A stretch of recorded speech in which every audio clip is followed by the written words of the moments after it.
Maybe. Awesome. Okay, so welcome, Megan. It has been a very long time coming. I'm so excited to have you on, so thank you for your time. Yeah, Of thanks so much. course, tell me a little about yourself and where you stand. The overarching theme of this episode is woman and feminism and where we are in this wild world. Well, first, I just want to apologize because I have a cold. I was just in San Francisco for 5 days, and I feel like every time I get on a plane, I get a cold, so I'm a bit congested and have a little bit of a cough. So I apologize if I start choking mid conversation. But so I've been running a feminist website called Feminist Current for almost 10 years now, since 2012. And I got involved in the fight for women's sex-based rights and the fight against gender identity legislation back in around 2016. And I was always pretty controversial, but mostly controversial within Canada, a little bit within the US. But when I got involved in the gender identity debate, things became very controversial. Or I became very controversial. And, whereas before then I had been able to at least publish in some mainstream media outlets in Canada. I really got blackballed after this. There were all sorts of, petitions against me. I was protested by hundreds of people. I was Why? vilified. Well, I was accused of transphobia essentially. And everyone who said that I was like a hateful bigot or that I was guilty of hate speech, that I was endangering trans women. It was clear to me that none of them had ever actually listened to my arguments, or read my work and what I was actually saying with regard to women's rights and my concerns. But I think that's normal. I don't think that they really want to listen or to engage. I think that anybody who challenges this ideology is vilified. And so I was essentially the first person in Canada, the first woman in any case, to be vilified as a transphobe, because I went to the Senate when when the Liberal Party of Canada was working to pass our gender identity legislation, Bill C-16. So I went and testified against that legislation Do we in have something like that in 2017. the US? No, not that I'm aware of. It seems to me that, so Biden passed the Equality Act when he was elected, where he passed legislation that ensured that males could compete against females in sports, which he committed to doing. But it's not the same. Our legislation in Canada incorporated gender identity and gender expression into the criminal code and the human rights code. So it said, you can't discriminate against people based on gender identity or gender expression, which would be fine. I don't want anybody to be discriminated against based on how they, choose to dress or behave or based on their appearance, unless, of course, how their behavior is harmful to somebody else. But the problem with gender identity is that the concept in and of itself trumps women's rights. Like, you can't have both gender identity and sex, because either you're a woman because you're female and that's your biological sex, and you're a man because you're male and that's your biological sex, or you're just whatever you identify as. So a man could identify as a woman, and that would make him legally female. In Canada. Yeah, in Canada. And anywhere that sort of goes along with this ideology and legislation, and that's what the ideology pushes. And there's lots of places where they've sort of started adopting policy, regardless of the actual law, that essentially says, any man who identifies as a woman has the right to access this transition house, this shelter, this change room, this washroom, to play sports against women, et cetera, et cetera. What it will come down to in terms of the law really will be court cases. Even the law in Canada was very vague. Like Bill C-16 didn't literally say men can be female if they say so, but that's been the effect. That's been what's happened from province to province, is that men who identify as women have been treated as legally female. And, you know, I think that we're going to be dealing with a lot of court cases that will actually determine whether or not that flies, because, you know, hopefully parents will challenge these policies that allow boys to access girls' change rooms and boys to compete against girls in sports. And there might be women who would challenge allowing males to be transferred to female prisons, for example. Like, I know there's a lot of female inmates or ex-female inmates who are protesting and trying to challenge that practice. But yeah, it's really widespread, and the laws are still unclear, but in practice, you know, that is how we're behaving, as though identity trumps biological sex, and certainly that it trumps women and girls' rights. It's such an interesting thing to talk about with you specifically, because this is your specialty, more or less. And you are so calm about it. And when I even think about it, it makes me fucking furious. Like,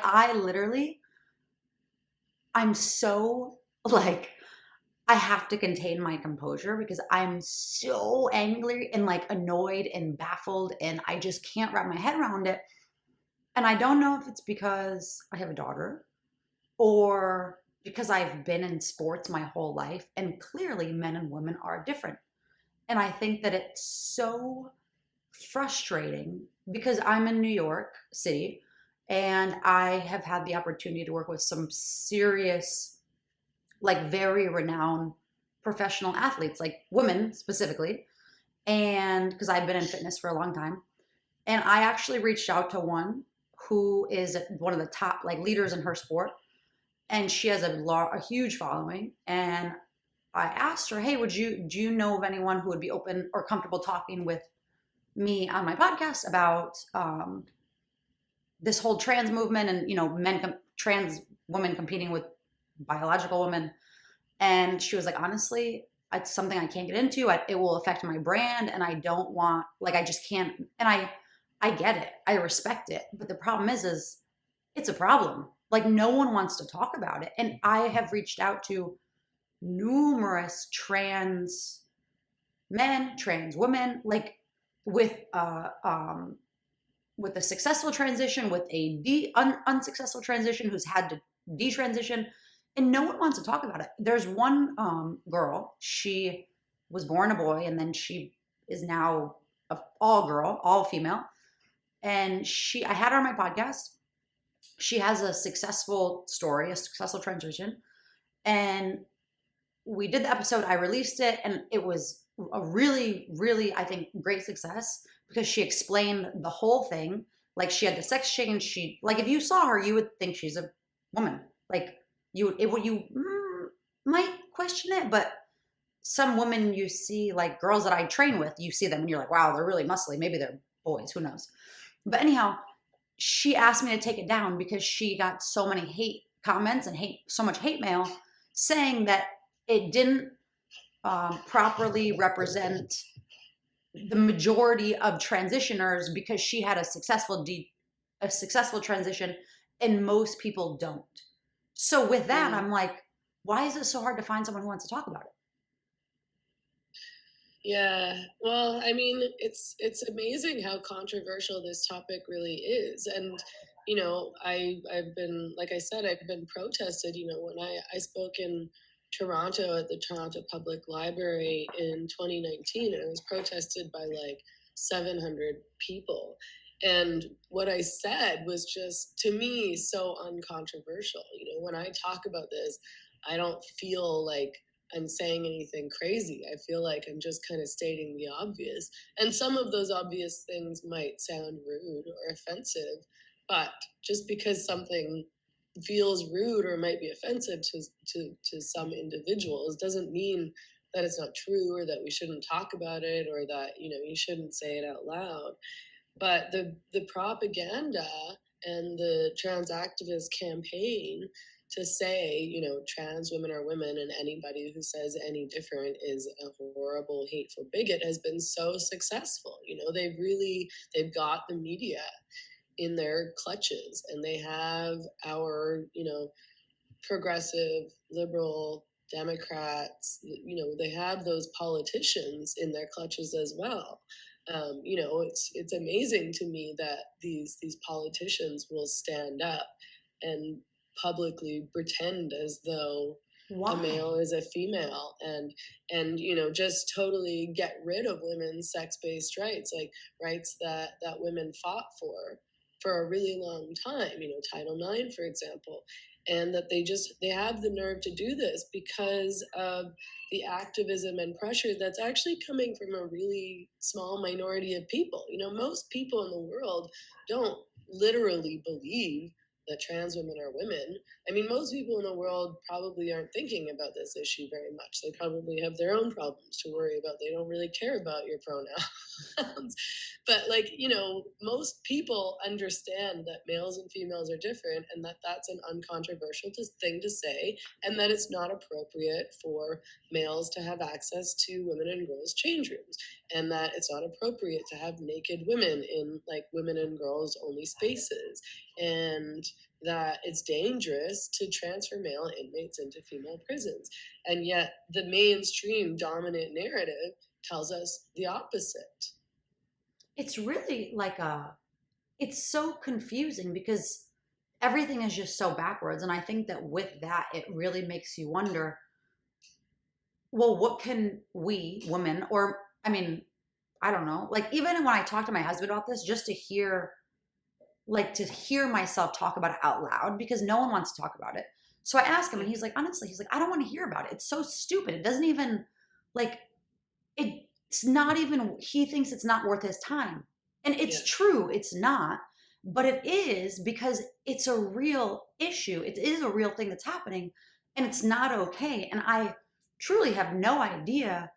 Like, you're right. People who have real, like, jobs that are all consuming where they can't just sit and do research all day and see where they can find, you know, real, proper, correct, accurate information.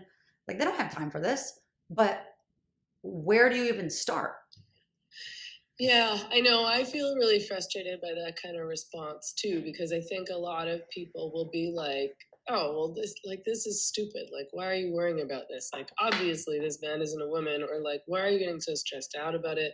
But like, or people will be like, "Oh, well, why don't you just call them the pronoun that they want to be called? Like, who cares? How does this affect you?" And it does. It does affect us. It does affect all women and girls because it sets a precedent, and it reinforces that idea that if you call a male he, despite him identifying as a woman or wanting to be called she, that you are being hateful.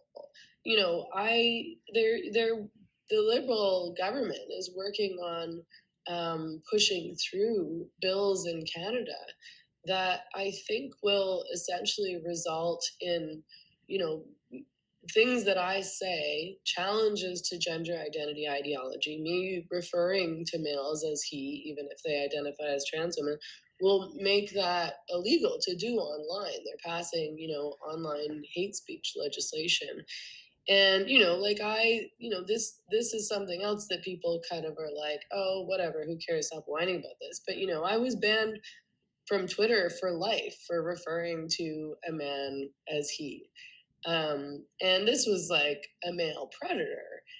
This was somebody who was a grifter. This was somebody who was trying to take immigrant female estheticians working out of their homes through to drag them through the Human Rights Tribunal, you know, to sue them for refusing to give him a Brazilian bikini It's wax. so You know, disgusting. like it's crazy. And you know, it silences women, it makes it difficult for us to challenge these ideas and talk about these ideas and to speak the truth out loud, and that is a really big deal. And of course there's legislation that's being passed around the world that are allowing males to identify legally as female, and that is dangerous to women, and it does nullify women's sex-based rights, and it is a really big deal. Like on an individual to individual level, you could be like, oh, well, of course that dude's not a woman. Just let him live how he wants to live. And that would be fine with me if we weren't, impinging on women's changing rights. policies and legislations and teaching kids that, maybe if a boy wears a dress and really likes playing with girl toys, he's been born in the wrong body and he's actually a girl. And we have to give him hormones and maybe he has to get surgery. Like, this is really dangerous stuff, actually. I think that it's such a I can't wrap my head around it, but it's like it almost seems like a lot of the things on social media that happen are, which this is even more disgusting and a whole nother issue. It's the parents or the mom for that matter trying to go insta famous. Like, so for example, I saw this mom the other day, I saw this viral that went video, a little boy who was and he had like makeup on and a dress on, and he was clearly a little boy. And she says, "How old are you?" And he says, "I'm 9." And she says, "No, you're not. You're 7." And he says, "Yes, I'm 9." And like, then she says, "And what else are you?" And he says, "I'm a girl." And she says, "Yep, you're a girl." And it's like, so he can lie about his age, but he can't lie about his gender. Like, do you think he knows? Like, and it's like, it's the two totally, completely contradictory things. And you're like, lady, are you like this Like, poor are boy? you paying attention here? Like, what's happening? Like, in he's your lying brain about when his you age, say so you can't don't identify out of your age, but you can identify into a different sex, and that makes you think that like he knows better than you do, or he knows better than whatever biology and nature It's insane. and science. It's absolutely insane. But I wanted to ask you because I heard this, and I don't know if it's true. Does Canada have freedom of speech or no? No, our freedom of speech isn't protected under the law in the same way that it is in the U.S. So how does it work? I mean, because with virtual, social media and this virtual world that people live in, it's if you, I guess, reside in Canada, then you have to abide by their laws, even though it's a virtual world. Or yeah, I mean, I'm not sure exactly how they'll enforce it, but in terms of the online hate speech legislation that they're trying to push through, it would be that they would essentially be holding the platform accountable. So if I published a video on YouTube that, according to the Canadian government, constituted hate speech, then they could demand that YouTube take the video down.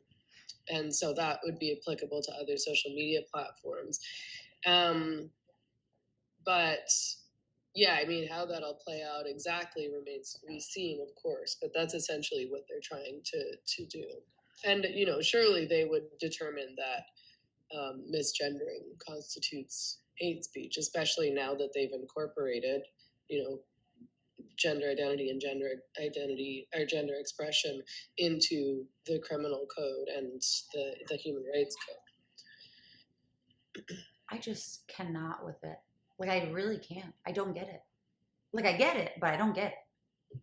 I know. Well, it's sort of like, I mean, I don't know how we got so far down this path. It's almost like we can't go back now. I think that a lot more people are pushing back now, which I appreciate. A lot more people are speaking out about this issue, especially since we've started to see males competing against females and like winning championships and It's like disgusting. Did you see this swimmer that just happened at U of Penn? Yeah, this boy. So people are looking at that and being like, this is insane. Like, enough is enough. And like, he just squashed all the records, just poop, swept them. Like, clearly men and women are different. We are different. Why is it so hard to accept? Yeah. But yeah, I think that the politicians and the mainstream media and I think they're just, I guess they're too scared. They're too scared of, being fired or losing their jobs or losing their status or whatever. They're too scared of being attacked, and they probably just don't care that much. They're like, whatever. I would rather protect myself than protect women and girls. Essentially, like it's really very selfish. I think when people go along with this, some people go along because they don't know any better. They think, well, I don't know, maybe a man, maybe he really was born in the wrong body, and maybe they just honestly aren't very intelligent and can't really think that concept through. And I think a lot of people just selfishly don't want to deal with the controversy, and they don't want to be attacked, and they don't want to be vilified, and they don't want to be threatened, and they don't want to be ostracized. I think that it's going back to doing research and having to dig into it and this and that. And like when I talk with, girlfriends or guy friends, family, whoever, when I speak with people about this, they know nothing. Like they don't know that girls can literally go to these clinics and just get these testosterone shots. Like they don't know that they're allowed to just do that even without their parents' consent. And it's like when this happens, my dog hears the dog in the background. Oh God, yeah. Sorry, it's super. Okay. I always try to not schedule stuff in the afternoon because it's super It's loud. okay. There's either like construction or like there's like roosters and dogs barking. It's okay. He hears it, so he's like on the That's prowl. hilarious. Okay, sorry about that. No, it's okay. It's just funny.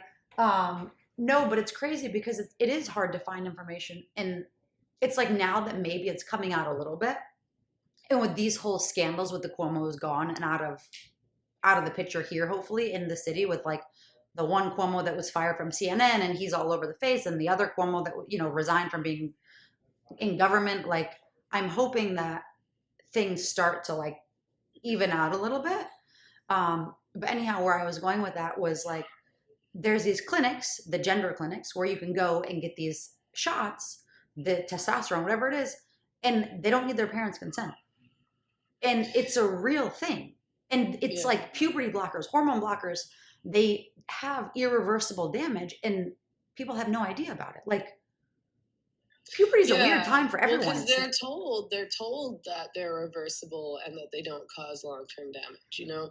They're told by these activists, and even by some scientists and doctors and surgeons and big pharma, people who have skin in the game, people who stand to profit from transitioning kids, that and all these LGBTQ advocates who work for charities and NGOs and so on and so forth, like, oh, it's harmless, it's harmless, it's harmless. And it's not harmless. It's very harmful to kids to stop them from going through puberty, and it will impact them for life to put them on puberty blockers and hormones. And the policy in schools now in North America, in Canada and America, is that they can start, socially transitioning a kid without their parents' consent, without telling their parents that at school they've decided to refer to this boy as she and use his girl name. And that's really dangerous, because research shows that once you put a kid down this path, once you start socially transitioning them, and then once they go on puberty blockers, that they do follow through and go on these cross-sex hormones and then go on to get surgeries. And we're starting to hear about all these girls who've gone through this process. They believed that they're a trans boy or actually a boy, and gone on testosterone and gotten mastectomies, and then realize, and it all happens so fast. They're fast tracked through this process. So maybe they'll start the process at 15, and a year or two later they'll realize, oh no, I'm not a boy, I'm just a girl who's maybe like a tomboy or a lesbian or kind of masculine, or I just didn't feel like I fit in my skin, or I was feeling uncomfortable being sexually harassed, or whatever it is, and they've destroyed their bodies for life. It's so scary. It's really such a, like, I can't wrap my head around it for a lot of reasons. But for one, like me, for example, growing up, I grew up with all boys. So I have an older brother. I was always dressed like a boy. Even if you saw photos of me as a kid, you would think I was probably like a little boy. Like you would be like, oh, maybe she's a boy. I don't know. So, and with social media and all the pressures of everything just pushed, it's so sad and scary because it's like they want people to go there. What, like, it just does, it's like that's the agenda. And it's disgusting to see that this is where it's at. Like, I don't know. I wish, what is there to do aside from talking about it and speaking up and sharing information and Yeah, I mean, I think that talking to our local political representatives is important. You know, I always tell people in Canada to call their MPs instead of a meeting with their MPs. I mean, these people are supposed to work for us, they're supposed to represent us. And I've been ignored when I've tried to speak with MPs about these issues. But I think that for people who, you know, don't have a big platform or don't want to talk about this online, which is fair enough, and you know, just talking about this online might be useful in some ways, but in terms of actually accomplishing something beyond arguing with people on the internet, I mean, trying to find politicians that maybe you can convince and can understand your concerns and might be able to speak to other politicians who have sway and to get them to challenge these bills that are being passed. You know, for example, in Canada, there's a bill that will be working its way through the system right now. They're debating it, and it's called a conversion therapy bill.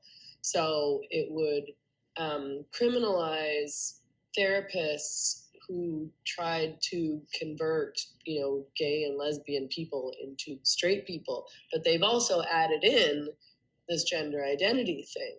So it would criminalize essentially therapists in Canada who, you know, maybe challenge a teenager's declaration that they're, you know, she's a girl, isn't but that she's their actually a job? boy.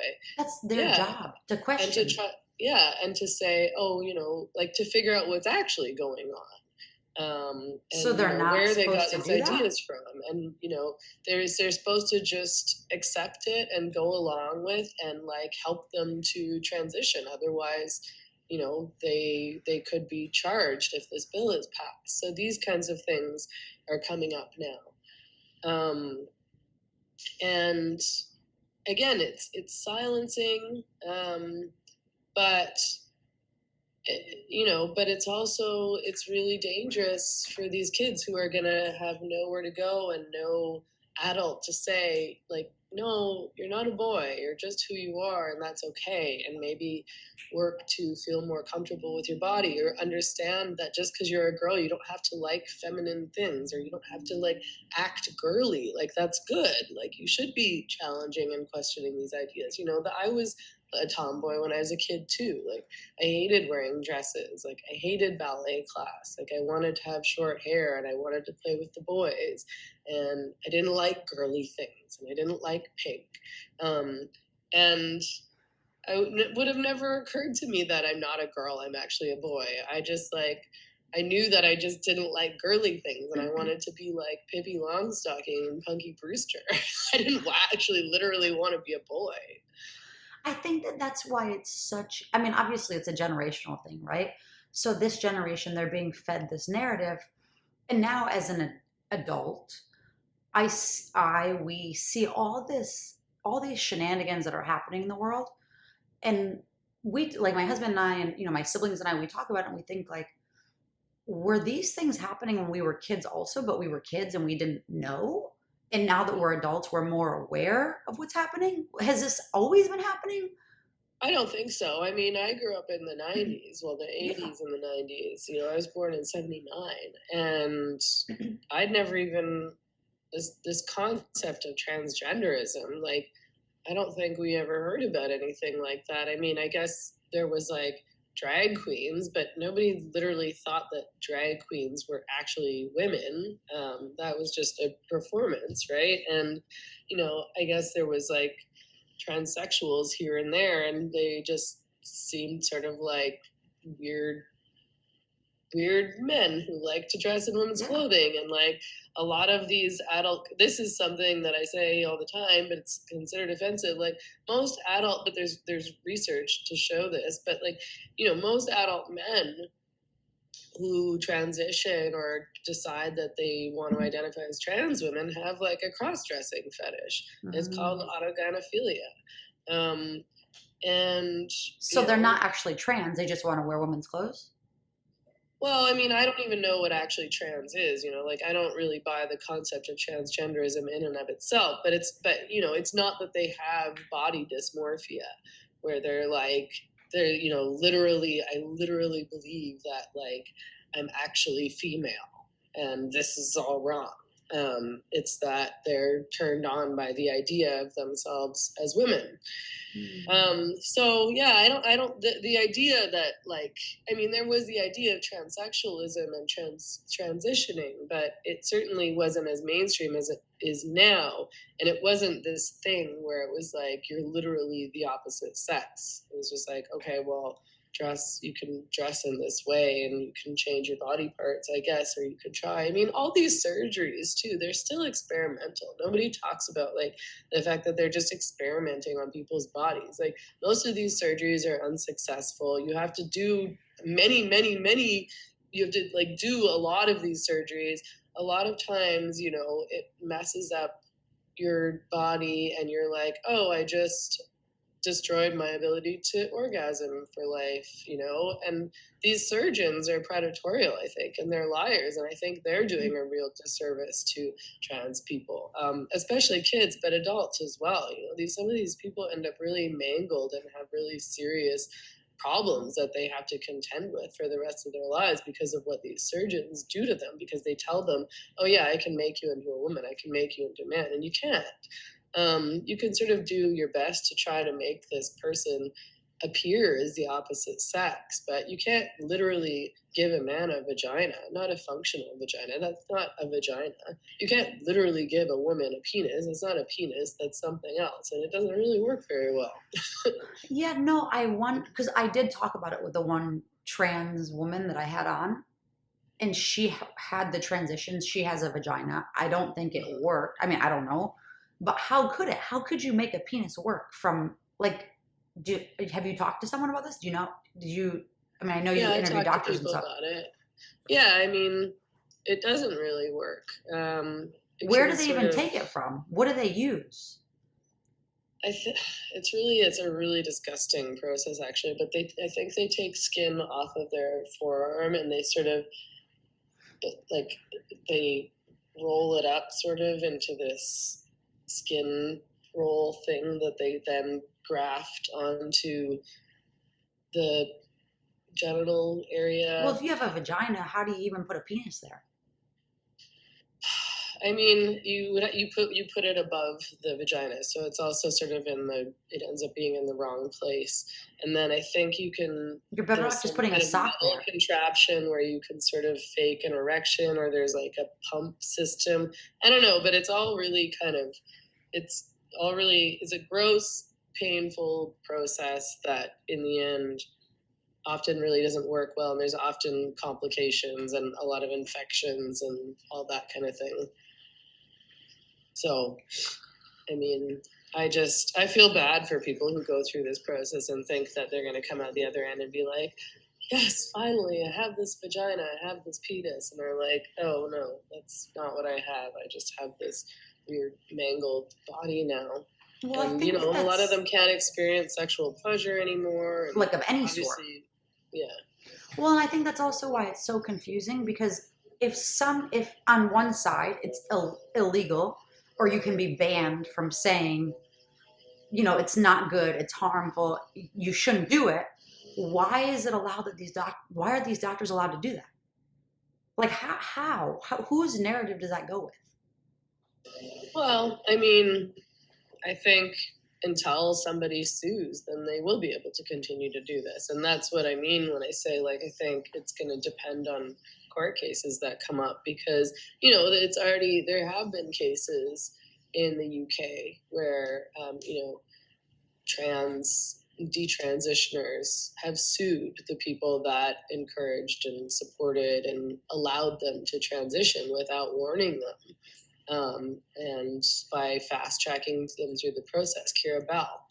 And I suspect that the same thing will happen in other countries as well.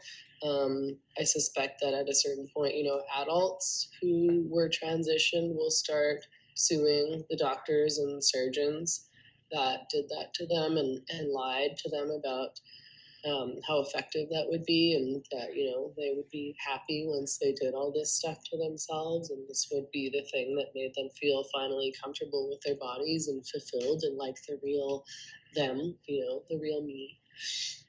It's so sad. It is sad. Yeah.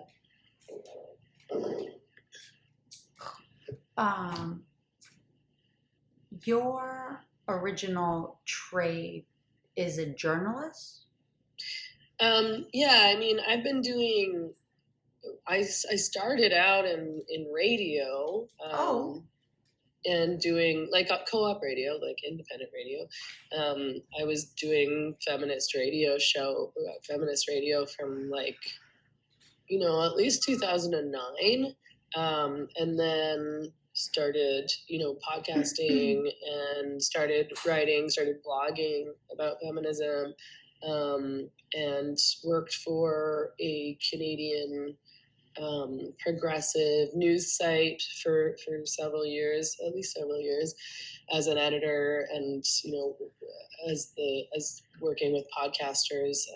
And I went to journalism school actually. So I did a BA and a master's degree in women's studies, which while I was completing those degrees turned into the gender, sexuality, and women's studies department, of course, as they did across the board in around 2010.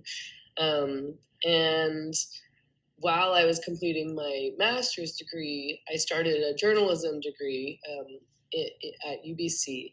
And I actually dropped out. I didn't finish that degree just because I started working, essentially. I was doing that degree because I was trying to figure out how to break into journalism. And I did start working and, pitching and publishing, and I got too busy to finish the degree, but I also just couldn't afford to go into any more debt. And I was like, well, I'm working already. This is the whole goal. So I didn't actually finish that degree, but I did go to journalism school. Just a journalism school dropout. Well, so as a journalist, when these platforms are so one-sided, how do you navigate, and how do you, where do you go to, because this is independent. Yeah, right. I mean, it's really hard unless you're independent to actually get anywhere with this stuff. I know some journalists in the UK have been able to manage. The UK has been much better on this debate in terms of covering it fairly, in terms of, allowing journalists and reporters to report on what's actually going on without having to inject a bunch of ideological bias into their reporting. Helen Joyce is one of those journalists who worked for The Economist for many years. I think she's still an editor at The Economist, but she just published a book I think it's called Trans. But in Canada, no, you absolutely have to cover these issues in a completely biased way, or you won't be able to work. So the only option, and in America it's almost the same thing, the only option is to be independent. So I'm actually really grateful that I was I sort of chose to be independent, but I sort of chose it accidentally, just because I was never really able to publish what I wanted to publish in the mainstream media in Canada, because I always had views that didn't fit the correct narrative. It's so weird. It's like common sense stuff, though, you would think. Uh-huh. I just can't wrap my head around it. I understand why people in general don't want to speak up. They don't want to argue. They don't want to create an issue. They don't want to have whatever. But I think that's why has been able to escalate the way it has, because of that. Like in middle schools, high schools, in colleges now, these men or trans women, whatever you want to call them, are literally just taking over women things. Yeah, I mean, the people who have stayed silent, like it's difficult for me not to feel resentful towards those people because it does make it seem as though those who do speak up are marginal and that we are just a bunch of big meanies. And because I'm sure this happens to you, but a lot of people will say things to me privately that they won't say to their friends, and that what they won't say publicly, that they won't even say to their family members. And and again, a lot more people have started to speak out about this now. And I mean, in some ways I feel resentful towards those people too, when it's like big name celebrities who are all of a sudden challenging this stuff. And it's like, well, you could have said something when I was being threatened and harassed and banned all over the place. Like now Where that have it's you become been? sort of easier to talk about it, now you start speaking up. I'm like, okay. But It makes you it is wonder, it is what good. And clicked? it's also sort of too late now. Like I feel angry because it's like I was trying to challenge and raise the alarm about this legislation and this bill when it was being passed, and nobody would say anything. So I was sort of one of the only ones that did, and then of course it passed, and now it's too late. Like we do still need to fight it in Canada, but it's really hard to undo laws once they've been passed. Like you really need to be on this before the actual bill passes. And so I'm very frustrated at Canadians who just passively let this happen and didn't say anything and let the narrative be, oh, there's just like a couple hateful bigots, and they try to pretend like it's just right versus left, although at the time I was like identifying as a feminist and a socialist. Like I don't identify as a socialist anymore, but like I was really of the left. Like I almost, my entire life until maybe 2 or 3 years ago, I was on the far left. Like I supported our leftist party. It's similar to the Labour Party, the NDP, for almost in my entire adult life. I identified as like a Marxist when I was in high school, and then a socialist for most of my adult life. And I fought alongside the left for leftist policies in Canada. And they tried to create this narrative like it's only these religious right Christian bigots, and they just completely ignored me. They completely ignored everything that I was saying. They wouldn't interview me even when I was being protested in Canada. The first ever talk that we did in Vancouver at the Vancouver Public Library was extremely controversial. A bunch of activists tried to bully the library into canceling our booking, and the library tried to cancel our booking, but we got our lawyers involved, so they couldn't. But the media refused to cover the event. And the CBC, which is our public broadcaster, is right across the street from the library. They just refused to acknowledge that, women could have concerns, feminists could have concerns, leftists could have concerns, just that any normal, rational person might have concerns. Like the narrative had to be, these are hateful bigots, and anybody who is like a kind, progressive, open-minded person who cares about people's well-being has to support this ideology. It's so confusing also because I think that as just a female, like we are two white looking females, which means we're bad. And Yeah. that's like, where does that even come from? Like, how and where? It's like if University. if you don't look a certain way, like even for example, I had this crazy, so I wore like a headscarf, and I'm Jewish. Like I grew up with an Orthodox family, like Jewish. And if I wore a headscarf recently and we were at a concert and I had a couple girls, black girls, you can't wear that. Why can't I wear this headscarf? Because it's our culture. What? You're seriously going to tell me I can't wear a headscarf?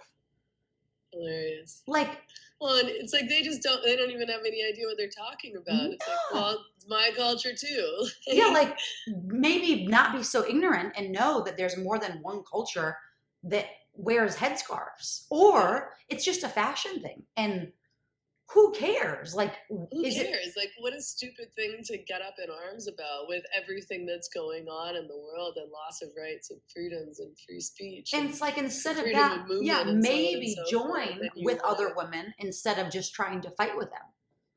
yeah. I mean, it's just, there's such petty quibbles and they're made out to be these monumental issues. And that's, been going on in North America for some time now, to the point where feminism has turned into such a joke. Like, it's like, no wonder the right makes fun of feminists all the time. You all act ridiculous. The things that you concern yourself with are marginal, and the things that you ignore are monumental. And you don't talk about things that are happening in other cultures that are super violent and misogynist. Like, so many feminists in North America refuse to even challenge prostitution or pornography or the sex trade. And you want to argue about, microaggressions and hyper focus on race, to the point where, you as a feminist somehow think it's appropriate to dismiss women as white feminists or too privileged to speak about women's rights. It's totally backwards. And meanwhile, you're allowing women's sex-based rights to be taken away very, very quickly and refusing to say anything. I wonder how or what sort of route or where, because these are all things that are valid. Like, they're all so valid and so under discussed. And I don't understand, like, why does anyone talk about this? I mean, I think that a lot of the women with prominent voices in feminism in the US and in Canada are actually, I mean, ironically, because, this goes against their narrative of like dismissing people over privilege, are actually very privileged women. They're university educated women, they're middle class or upper class. They haven't had much real life experience out in the real world. They don't really understand or know about what's happening to actual marginalized women. They probably don't know women who were prostituted on the downtown east side when they were 13 years old. They just know their friends on the internet who have OnlyFans accounts. Um, and they're taught these narratives in university. And nobody challenges them on it because all of their friends are also just like them. They don't expose themselves to differing viewpoints or a diversity of people. They say things like diversity on the internet. They say things like intersectional over and over and over again on Twitter, but that doesn't really seem to have any meaning to them.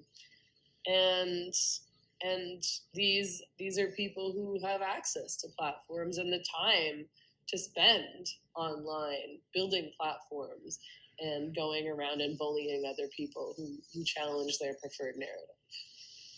Yeah, it's so sad when you like break it down. It's so simple and it's just so, so sad. Yeah, it is sad. I find it quite depressing because, I mean, you just wonder, you're like, why would women, of all people, why would women go along with this? Like, I even, a lot of people say like, oh, like this is just men pushing this through, but women are pushing this through as well. That bill in Canada was introduced by a woman, Jody Wilson-Raybould. Um, and it was supported by men in the Liberal Party and in the NDP, but it was also supported by a lot of women. And you're just like, why do you not see this? And I think that part of the problem is that young women, especially, aren't educated in the history of the women's movement. So they don't really know what women went through during the first and second wave and why these rights matter at all. I don't think they really understand what sex-based rights are and why this is important. I think they're so privileged that they think that they can't lose their rights, like that they can't imagine that anything. They're like, well, I'm fine, so whatever. And it's like, well, you could not be fine, but also maybe it's not just about you. And maybe this is about other women and what will happen in the future. So Yeah, and I mean, I remember this from women's studies. Like, we really didn't get much women's history. We got a lot of theory and we got a lot of ideology. We didn't get an accurate history of what women fought for and how long women had to fight and what that fight was about back in, you know, the late 1800s, early 1900s, and then throughout the 20th century. Um, and that's incredibly unfortunate, and I think is a big part of why so many young women are uninspired to fight for women's rights today. Yeah, I think that that's perfectly put. It's if they don't know what was went through to get here, then how could they know? Which here, I mean, I see it very prominently in New York City, how much they're trying to erase history, whether it's statues or, monuments or whatever, what have you. They really are trying to erase big pieces of history. And it's like, it's scary because not only are they trying to erase history, they're creating this new narrative about that's, and this is a whole nother thing that we don't even need to get into, but with like coinciding, coexisting with erasing history, they're creating a history that isn't accurate, if that makes sense. So, for example, they want to take down the Christopher Columbus statue here in Columbus Circle, which, okay, whatever. Like, if that's what you feel like you need to do, but yet they put up this massive George Floyd statue and they're glorifying this slime ball, which obviously what happened shouldn't have happened. And I think that it was much more than, I don't think it was a racial thing. According to, kind of digging deep, it was this guy had an actual issue with him because they knew each other and there was an actual issue. Fine. What he did, he abused his power as a cop. Okay. It shouldn't have happened, but they glorified this man who literally was being under arrest because he was using counterfeit bills. The week before, he held a gun to a pregnant lady's stomach, like has this huge rap sheet, like is just a slime ball. And now they have statues of his big old face all over. Like, why is Yeah, that it's okay? insane. I It's mean, it's disgusting. like satirical almost. And And no one's allowed to and, say that's not okay. Like, no one's allowed to question it. Like, and they this will changed probably the be taken facts, down right? if it gets caught because of that. I mean, you want to, yeah, I mean, you want to talk about fake news. Like, they act like fake news is reserved for Trump and Trump supporters, but they're literally rewriting narratives. And they're making, like you say, these men into heroes, often who were abusers, and certainly not heroes. And they're changing the narrative to make something about race and racism when it wasn't. You know, a lot of those incidents weren't about race at all. Um, and it's unhelpful to create false narratives like that. It's really harmful to create false narratives like that. You know, we now have all these feminists and progressive pushing to abolish and defund the police, which is incredibly dangerous and will be absolutely dangerous and harmful for women in marginalized communities and people of color and Black communities. Well, I think that it just goes back to undereducated and they don't understand what defunding actually means. I had a few different women police officers on here, one from the city and then one who's the wife of an officer. And we talked about it. And basically, the best and the easiest way to describe it for people that think that defunding is the answer, which it's not, is basically if there's an underprivileged school who's not performing well, you don't take funds from them, you give them more funds so that they can learn and do better and be better. And it's the exact same thing with the police. Like, and I know from, interviewing these women and also like training with guys and stuff who are cops here, there's such a small standard.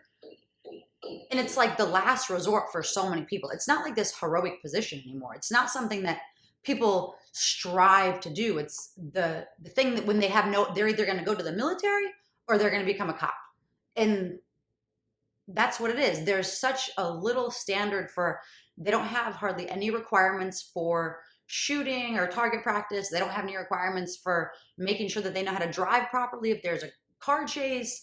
They don't have any requirements to know how to defend themselves properly, to take jujitsu classes or judo or boxing or kickboxing or Muay Thai.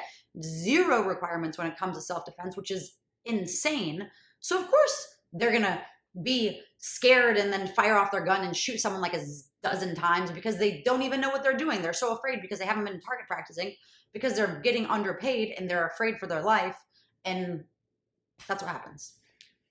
Yeah, exactly. I mean, what is actually needed is more funding put into training and training programs so that they can be trained in de-escalation techniques and, like you say, learn self-defense, like jujitsu, like ways to defend yourself that would not involve shooting or getting out guns and killing somebody, and that you're not, I mean, the thing about police shootings is that it's like in so many places in America, people carry guns. Like, it's not really like that in Canada, so we don't really have a major problem with police shootings. But it's like, of course, you're going to be freaked out if somebody pulls out a gun. Like, you don't want to die, so you shoot back. Like, of course, you're going to be freaked out if you think somebody has a gun and might shoot you. Like, these are really high stress situations, and a lot of these guys are undertrained.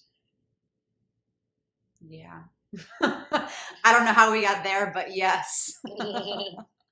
Sorry, it's a bit loud. There's some construction here. I should stop scheduling things in the daytime, but it's just hard time-wise because, like, it's sort of unpredictable whether or not somebody's going to be sawing something or hammering away at something, or there's going to be totally okay. Do you have anything else you want to share? We can wrap up.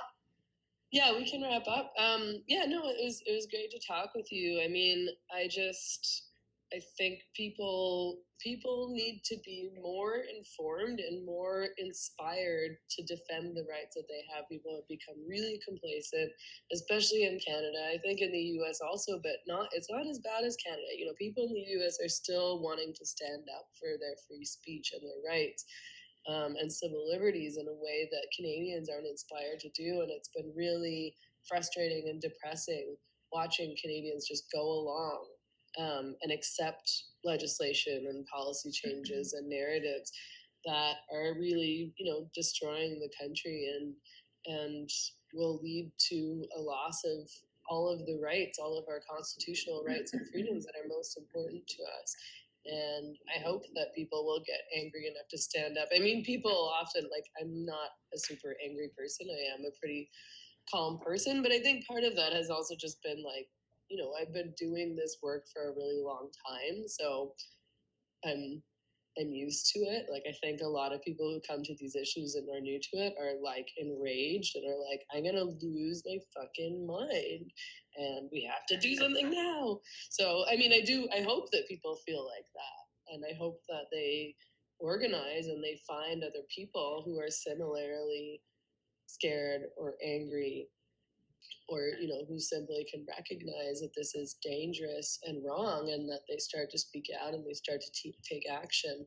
There are more and more women organizing in Canada, which is good. I wish that we had done it earlier on, but we can't go back in time. So I want people to understand how important this stuff is, how important our rights are, and that we have to keep fighting for them. Like, you win, but then you can't just sit back and relax. Like, you need to pay attention, and you need to remember those fights, and you need to remember why it matters, and you do need to be on guard and make sure that you protect those rights, because we can lose them, unfortunately. Where can you be found? So I'm on Instagram at Megan Emily Murphy, and I have a public Facebook page, Megan Murphy. My website's feministcurrent.com. The Same Drugs as my YouTube show / other podcasts. So The Same Drugs on YouTube, and then all podcasting apps. I write for The Spectator sometimes, and Unheard sometimes, and Spiked sometimes. And I think that's everything. Perfect timing. Sorry, there's more sawing outside. It's okay. Okay, well, it was great to meet you. Thank you. Stay healthy. Yeah, I'll work on it. See you. So much. Take care. Thank you, Megan. Bye. Bye.